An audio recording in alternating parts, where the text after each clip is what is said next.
How often is it that you come up with an idea that you want to pursue, and all of a sudden you have this newfound vigor and excitement in your life? You tell yourself, this is it. This is the thing that I've been waiting for. A week goes by and you notice a little bit of reduction in this initial gusto that you had for the pursuit. But you stay committed. You tell yourself, it's only been a week and things take time. But then something strange happens.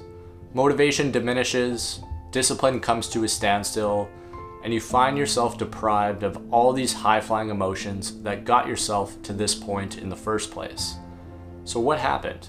What happened is you faced what Seth Godin would describe as the gap. This is the in-between period. This is the limbo. It's where we go from starting a project to finishing one and kind of everything in between. It's this in-between period where a lot of us give up, where a lot of us pack our bags and decide to move on to the next thing.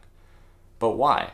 I believe in part this is due to the ease of starting something, where you have all these positive emotions kind of at your sails and you can kind of take the ship wherever it is that you want to go. But at the same time, I also think it is how we condition ourselves to commit to doing hard things. This brings me to my first point, which is taking a strong commitment to doing hard things. When we commit to doing difficult things day to day, it builds up our baseline and our capacity to commit to doing harder things later on. If you can imagine that there is a scale between 1 and 100, where 1 is lack or inability to commit to doing hard things, and 100 we'll say is David Goggins. Now it's not so much where you currently are, but rather where it is that you want to be. We'll say hypothetically that I'm at 25 out of 100, which mathematically means that I commit to every 1 and 4 difficult things that I come up against. Now that's not necessarily a bad stat, but I want to improve on that. So how do I upgrade my baseline? Well, it's quite simple. I first have to decide that this is something that I want to do, and then I have to fully commit to that. I commit to doing this by bringing a high-level awareness to almost every micro decision I find myself doing throughout the course of the day. Now, in order for me to do this well, I can't be half asleep throughout the process. I have to bring almost a radical sense of presence to what it is that I'm doing. And anytime that you find resistance and you bring this presence to it, you're gonna find that you're gonna have to gut check yourself to see if you actually want to commit to doing that thing. You have now brought this resistance into the forefront of your conscious brain. Now, just like getting reps in a gym where you continuously work through an exercise for your muscles to adapt to that stimuli, the same thing can actually happen for your brain. The more that you can commit to making difficult decisions, the more your brain is eventually going to amalgamate to that or program for it. So now the harder decisions become easier, and that is ultimately how you upgrade your baseline from a 25 to a 50. Now the prospect of doing this all sounds great, committing to doing hard things, but hard things are hard for a reason. So how can we make this a little bit more menial, a little bit easier to approach? We can employ a rule that I call the 1% approach. A 1% approach allows us to take a seemingly insurmountable task and make it into a bite-sized chunk. Really, all this requires us to do is look at the task or what it is that we're doing and just try to improve by simply 1%. You know that thing, that one thing that you have that just quietly lingers in your subconscious, that you come back to every now and again, but don't actually stay consistent with? What if each time that you picked up that instrument, wrote down those words, started that workout program, you got just 1% better? I know for myself, when I began to approach things this way, it made it a lot easier for me, just in the sense of not looking at the entire picture and going after that straight away. It gave me a sense of calmness, knowing that really all I have to do is just get a single percentile better at this thing today. It takes the stress out of going from 0 to 100 immediately, where we think we need to be right now. But rather, it just allows us to incrementally improve and take more joy in the process of actually going through what it is that we're trying to do.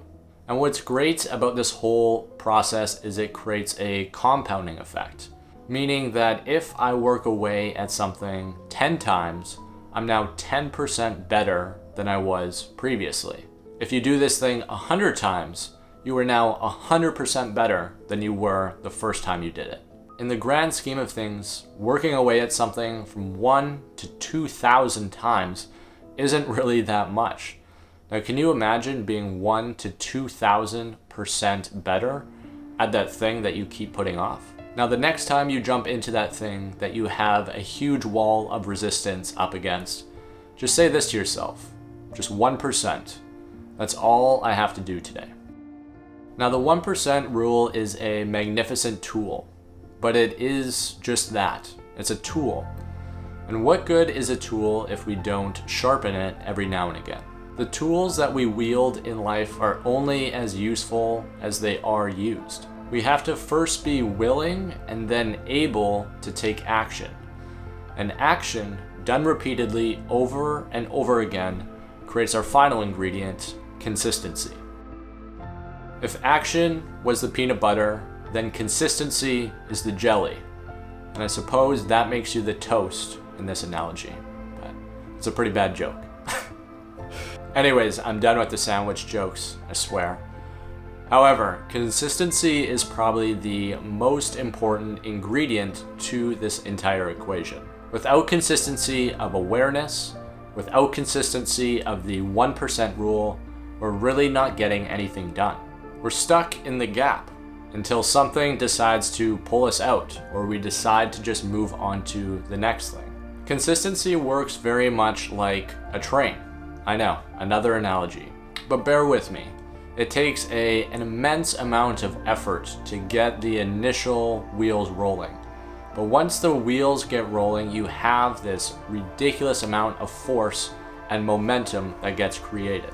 And what's cool is this momentum doesn't just affect the train. It affects everything that it passes by in its ecosystem, creating an almost like vacuum effect with everything that it passes by. The more momentum you build on one thing in your life, the more second-hand momentum you're gonna get in everything else. Our footprint in this lifetime, in the grand scheme of things, is all but significant. However, the size of this footprint is something that is totally within our control. So what size of footprint do you hope to carve out? Because ultimately, you're the decider of this. You can watch videos all day long on how to improve your life, but it's what you actually do to improve your life is what counts.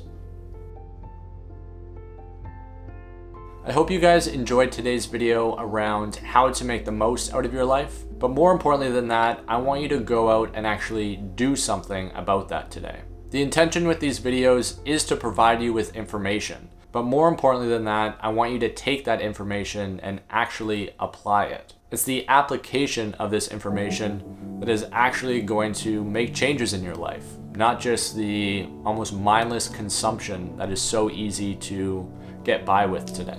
If you guys did enjoy this video, then don't be afraid to throw it a like, as well as subscribe to the channel for all life and health style information. And until next time, make sure that you are prioritizing and then you are optimizing.